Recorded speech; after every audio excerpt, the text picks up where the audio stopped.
ఇది చాలా బాధాకరమైన సందర్భము.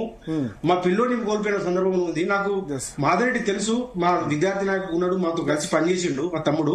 నాకు బాగా తెలుసు. నేను ఎప్పుడు కూడా అతన్ని ఏదో సందర్భంలో కూడా నేను అంటే కూడా అది వ్యవస్థీకృతంగా ఉన్నది, ఒక వ్యక్తి చుట్టూ కాదు అని మాట్లాడిన సందర్భము.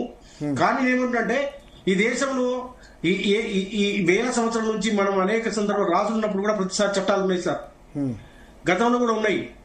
ప్రతి సందర్భంలో ఒక రాజ్యాంగం ఉంటది, వాళ్ళు అనుకున్న ఒక చట్టం ఉంటది. ఇవాళ మనం కూడా ఈ ప్రజాస్వామ్యంలో చట్టం చేసుకోవచ్చు. రాజ్యాంగంలో రాజ్యాంగ సవరణ చేసుకునే అవకాశం ఉన్నది. ఒక రాజ్యాంగ సవరణ కాదని వారు అంటున్నారు. ఒక్కటే ఒక రాజ్యాంగ సవరణ తోటి కాఫీ తాగినంత సేపు రాహుల్ గాంధీ గారు, నరేంద్ర మోడీ గారు కాఫీ తాగినంత సేపట్ల రాజ్యాంగ సవరణ చేసుకుని 50% నిన్న చర్చ చూస్తుంటే ఈ దేశంలో అందరికీ విద్య, ఉద్యోగ, రాజకీయ రంగాల్లో రిజర్వేషన్లు కల్పించవచ్చు పాలకులకి ఉంటే. అవకాశం ఉన్నా గానీ, రాజ్యాంగంలో వెసులుబాటు ఉన్నా గానీ, ప్రజాస్వామ్యంలో అవకాశం ఉన్నా గానీ కావాలని చెప్పేసి ఇది కాదు, ఇది పోదు. ఈ శరత్ గారు మాట్లాడుతున్నారు, రేపు శ్రీనివాస్ మాట్లాడుతుండ్రు, చరణ్ యాదవ్ మాట్లాడుతుండ్రు, భరత్ గారు మాట్లాడుతుండ్రు, పలానా సంఘమైన మాట్లాడుతుండ్రు. ఇదేందండి? నిన్న సాయంత్రం క్లియర్ గా చెప్పాం, ఎస్సీ వర్గీకరణ 30 సంవత్సరాలు అయింది, ఆర్టికల్ 370 అయింది, ఎందుకు బీసీ రిజర్వేషన్లు ఎందుకు కాదని నిన్న రాత్రి డిబేట్ లో చెప్పాం. మీరు చూసుకోండి, ఆత్మహత్యలు వద్దు, ఇది కరెక్ట్ కాదు. తెలంగాణ కూడా అప్పుడు చేశారు, ఇది రాజ్యాంగ పరంగా సాధ్యమే, 9th షెడ్యూల్ లో చేర్చొచ్చు, లేకపోతే అది చేయొచ్చు. చాలా పెద్ద పెద్ద ఇష్యూస్, దీనికంటే చాలా పెద్ద పెద్ద ఇష్యూస్ సంక్లిష్టమైన చేసుకోవచ్చు అని మనం మెసేజ్ ఇచ్చాం. ఓకే సార్, ఆయన కాదు అన్నాడు. ఆయన కాదంటే మీరు ఎట్లా సాధ్యం మీరు చెప్పండి అంటున్నా నేను. సార్ ఇప్పుడు ఒకటే రాజ్యాంగ సవరణ తోటి ఇవాళ ఎన్డీఏ కూటమి తలుచుకుంటే అయిపోయే సమస్య. ఇలా మిగతా ప్రాంతీయ పార్టీలు కూడా సపోర్ట్ చేయాల్సిన అవసరం ఉంది. సపోర్ట్ కోసం అందరం కూడా అడుగుదాం రాజకీయ ఖచ్చితంగా. ఈ సందర్భం కాదు కాబట్టి నాకు బాధాకరమైన విషయం అంటే, మాధవరెడ్డి తమ్ముడు నాకు తెలుసు, తెలంగాణ ఉద్యమంలో నాతో పాటు ఉన్నాడు, విద్యార్థులు మా యూనివర్సిటీలో తిరిగిన తమ్ముడు.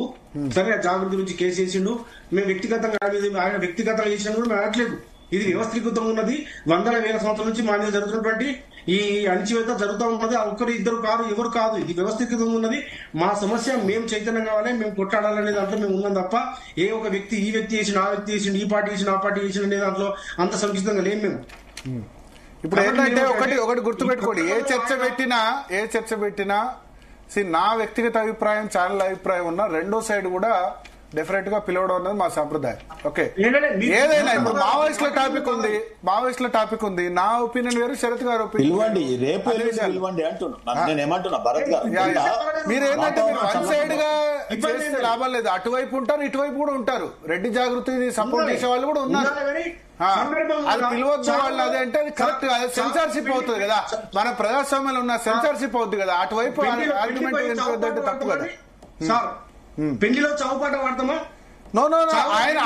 ఆయనే చెప్తున్నాడు కదా, ఆత్మహత్యలు వద్దు అని చెప్తున్నాడు కదా. ఆయన ఆత్మహత్యలు వద్దు, చేసుకోకండి అని చెప్తున్నారు కదా. కానీ ఆయన బీసీ సంఘాలను నిందిస్తున్నాడు. బీసీ సంఘాలు నిందించినప్పుడు బీసీ సంఘాలు మీరు సపోర్ట్ చేస్తూ మాట్లాడారు అంతే.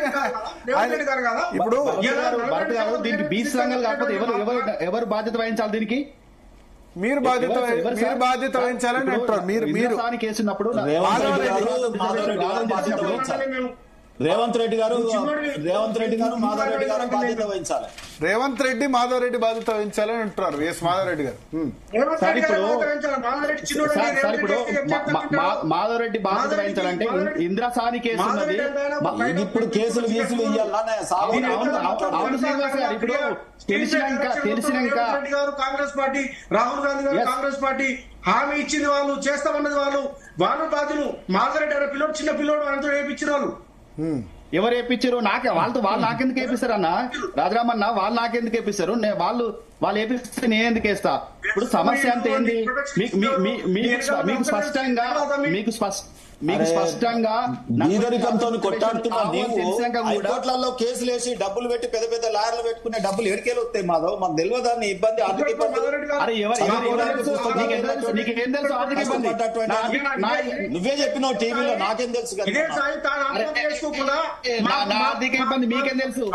చెప్పినావు కదా టీవీలో మొన్ననే జీ న్యూస్ లో చెప్పినావు.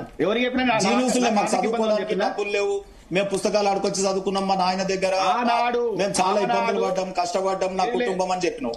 శ్రీనివాస్ గారు, తాడు శ్రీనివాస్ గారు, ఏదైతే ఈడబ్ల్యూఎస్ గానీ అంతకన్నా ముందున్నటువంటి ప్రభుత్వ సంక్షేమ పథకాలు రావట్లేదు, ప్రభుత్వ సంక్షేమ పథకాలు 9వ క్లాసులో ఇట్లా చేసి పాత పుస్తకాలు ఇచ్చారని చెప్పిన కానీ నా ఆర్థిక పరిస్థితి ఏందో తెలిసి, నేను 10 సంవత్సరాల ఆర్థిక పరిస్థితి లేదే నీతో పాటు తెలంగాణ ఉద్యమం కొట్లాడిందా?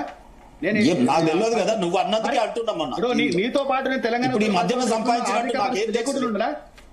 నేనేమంటున్నా, ఈ మధ్య కాలంలో సంపాదించినట్టు నాకు తెలియదు కదా. సరే, ఇది వ్యక్తిగతంగా వ్యక్తిగతం కాకుండా ఇప్పుడు మాధవరెడ్డి గారు మీరు రెస్పాన్సిబుల్ అని అంటున్నారు, మీరు బీసీ సంఘాలు అంటారు కదా, మీరు రెస్పాన్సిబుల్, లేకపోతే మీ వెనక ఉన్న వాళ్ళు రెస్పాన్సిబుల్, రెడ్డి జాగృతి వెనక ఉన్న వాళ్ళు రెస్పాన్సిబుల్? ఈ కేసు కనుక వేయకుంటే, లేకపోతే దీన్ని వ్యతిరేకించకుండా ఉంటే జరిగేది మీరు వేయకుండా అంటే ఫస్ట్ పిటిషన్ మీరే సుప్రీంకోర్టులో అయినా లేకపోతే అక్కడైనా మీరే వేశారు కాబట్టి మీరు వేయకుండా ఉంటే ఇట్లా జరుగుండేది కాదు, వచ్చేది బీసీ రిజర్వేషన్ అన్నది వాళ్ళ అభిప్రాయం. దానికి జవాబు చెప్పండి. బీసీ సంఘాలు ఏం చేస్తారు? భరత్ గారు, ఆనాడు కాంగ్రెస్ పార్టీ కామారెడ్డి డిక్లరేషన్ ఇచ్చినప్పుడు ఎట్లా సాధ్యం అవుతుందని ఎవరు ప్రశ్నించారా? ఇప్పుడు రావాలని అందరికి ఉంటది, రావాలని బీసీ సంఘాలకు ఉంటది, బీసీ ప్రజలకు ఉంటది. బీసీ సంఘాలు ఒక మాట, బీసీ సంఘాలు బీసీ రిజర్వేషన్ అని కాకపోతే ఏం రిజర్వేషన్ అని మరి అడగాలి వాళ్ళు? బీసీ సంఘాలు తప్పంటే బీసీ సంఘాలు 42 కాదు, వాళ్ళు 56% ఇమ్మని కూడా అడుగుతారు. తెలంగాణకు శ్రీకాంతాచారి చనిపోతే ఈయన చుట్టానికే ముఖ్యమంత్రి అయ్యాడు కదా, మంత్రులు కూడా మొత్తం వీళ్ళే అయ్యారు కదా, నామినేటెడ్ చైర్మన్లు వీళ్ళే అయ్యారు కదా. ఇవాళ ఎగ్జిక్యూటివ్ ఐఏఎస్ చెప్తున్నా కదా అయిన సంగతి. ఇప్పుడు ప్రజలకు అర్థం కాకుండా చర్చను మాట్లాడితే ఎట్లా చెప్పండి? అర్థం ఎందుకు కాలేదు? ఆన్సర్ చెప్పనియరు. మీ చుట్టాలే అయ్యారు అని చెప్తున్నా, శ్రీకాంతాచారి అని చెప్తున్నా. ఓకే, ఒక్కొక్కరు చంపిరు, రేపు ఏం చేస్తారు? ఎప్పుడన్నా 2 రోజులు ప్రజలకు